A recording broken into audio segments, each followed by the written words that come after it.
শুরুতেই জানিয়ে দিচ্ছি আজকের জরুরি সকল সংবাদ বাংলা সংবাদ। প্রথমে জানাবো শেখ হাসিনাকে ধরতে ইন্টারপোলের মাধ্যমে রেড নোটিশ জারি করা হচ্ছে, জানিয়েছেন আসিফ নজরুল। এরপর জানাবো নূর হোসেন চত্বরে শ্রদ্ধা নিবেদন, আওয়ামী লীগ কার্যালয়ের সামনে বিক্ষোভ। সর্বশেষ জানাবো নতুন উপদেষ্টা হিসেবে শপথ নিচ্ছেন যারা। এতক্ষণ শুনছিলেন শিরোনাম, বিস্তারিত থাকছে প্রতিবেদনে। জুলাই থেকে আগস্টের গণহত্যার অভিযোগে শেখ হাসিনা সহ বিদেশে পলাতকদের ধরতে ইন্টারপোলের মাধ্যমে রেড নোটিশ জারি করা হচ্ছে বলে জানিয়েছেন অন্তর্বর্তী সরকারের আইন উপদেষ্টা অধ্যাপক ডক্টর আসিফ নজরুল।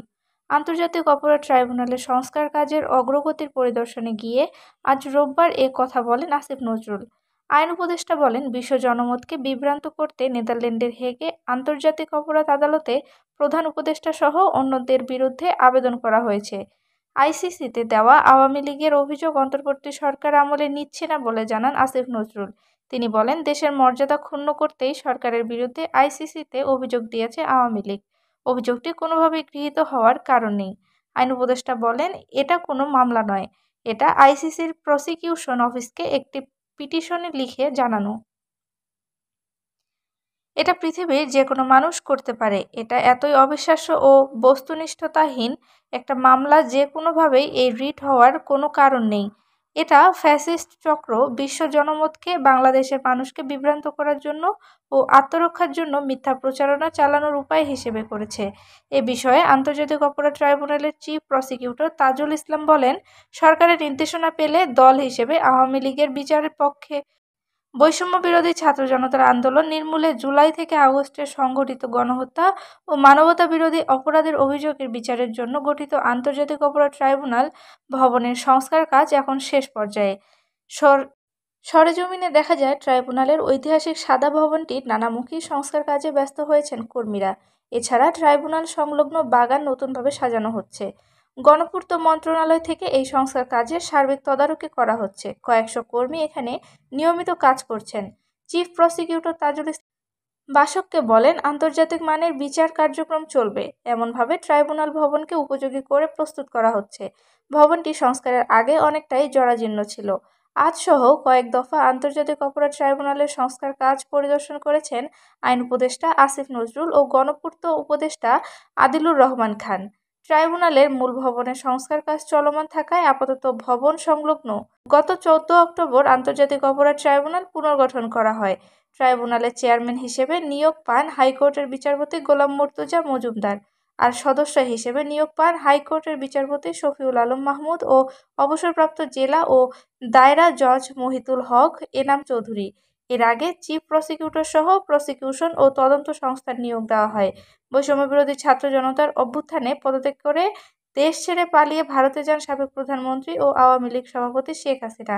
এর মধ্য দিয়ে টানা প্রায় 16 বছরের আওয়ামী লীগ সরকারের শাসনের অবসান হয়। শহীদ নূর হোসেন দিবসে রাজধানীর গুলিস্তানে নূর হোসেন চত্বরে বিভিন্ন সংগঠন ফুল দিয়ে শ্রদ্ধা নিবেদন করেছে। রোববার ভোর থেকে এই শ্রদ্ধা নিবেদন চলছে। এদিকে আওয়ামী লীগের কর্মসূচি ঘোষণার প্রতিবাদে সকাল থেকে নূর হোসেন চত্বর ও বঙ্গবন্ধু অ্যাভিনিউয়ে আওয়ামী লীগের কেন্দ্রীয় কার্যালয়ের সামনে বিক্ষোভ মিছিল ও অবস্থান কর্মসূচি চলছে। বিক্ষোভকারীরা নিজেদের শাহবাগ থানা যুবদল ও পল্টন থানা যুবদল বলে চালিয়ে দিয়েছে। আওয়ামী লীগের কার্যালয়ের সামনে সকাল থেকেই আইনশৃঙ্খলা রক্ষাকারী বাহিনীর অবস্থান ও বর্ডার গার্ড বাংলাদেশের টহল দেখা গেছে। কার্যালয়ের সামনে থেকে কয়েকজনকে নিয়ে যেতে দেখা গেছে পুলিশকে। সকাল 9:30টার দিকে নূর হোসেন চত্বরে দেখা যায়, সেখানে বেশ কিছু উৎসুক জনতা জড়ো হয়েছেন। যান চলাচল অন্যান্য দিনের তুলনায় কিছুটা কম। সকাল 10টার দিকে বঙ্গবন্ধু অ্যাভিনিউতে আওয়ামী লীগের কার্যালয়ের সামনে একদল মানুষকে অবস্থান নিয়ে স্লোগান দিতে দেখা যায়। তারা নিজেদের শাহবাগ থানা যুবদল বলে পরিচয় দেয়।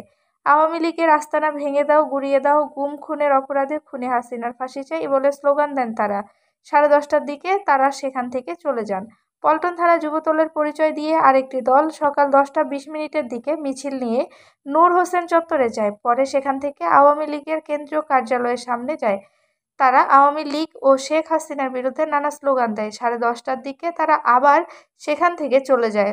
পল্টন থানা যুবদলের পরিচয় দিয়ে আরেকটি দল সকাল 10টা 20 মিনিটের দিকে মিছিল নিয়ে নূর হোসেন চত্বরে যায়। পরে তারা আওয়ামী লীগ কার্যালয়ের সামনে বিক্ষোভ করে। সকালে আওয়ামী লীগের কার্যালয়ের সামনে বর্ডার গার্ড বাংলাদেশকে টহল দিতে দেখা গেছে। আইনশৃঙ্খলা রক্ষাকারী বাহিনীরও সেখানে অবস্থান নিয়েছে। আওয়ামী লীগ কার্যালয়ের সামনে থেকে একজনকে নিয়ে যাচ্ছে পুলিশ। রোববার সকালে আওয়ামী লীগ কার্যালয়ের সামনে থেকে একজনকে নিয়ে গেছে পুলিশ। পুলিশের মতিঝিল বিভাগের উপকমিশনার শাহরিয়ার আলী প্রথম আলোকে বলেন, নূর হোসেন দিবসকে কেন্দ্র করে কেউ যেন বিশৃঙ্খলা করতে না পারে সেজন্য বাড়তি নিরাপত্তা ব্যবস্থা নেওয়া হয়েছে।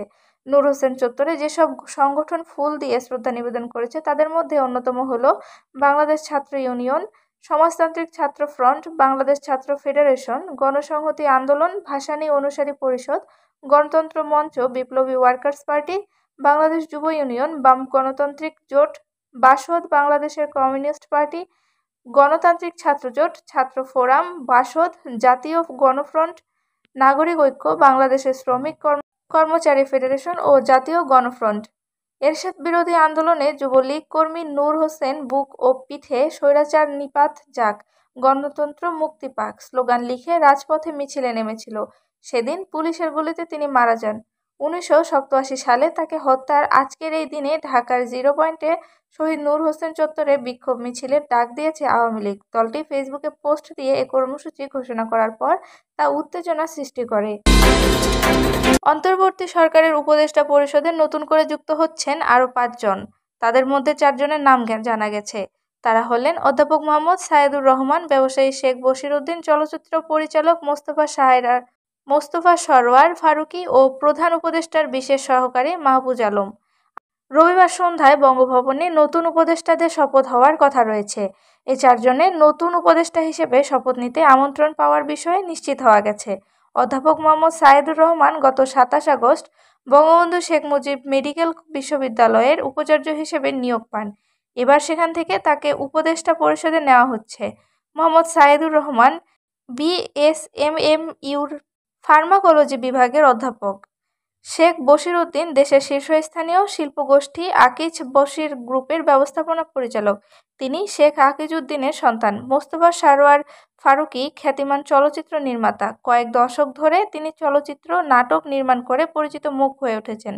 এছাড়া পুলিশের সাবেক মহাপরিদর্শক খোদা বক্স চৌধুরী প্রধান উপদেষ্টার বিশেষ সহকারী হিসেবে অন্তর্বর্তী সরকারে যোগ দিচ্ছেন বলে একটি সূত্র জানিয়েছে।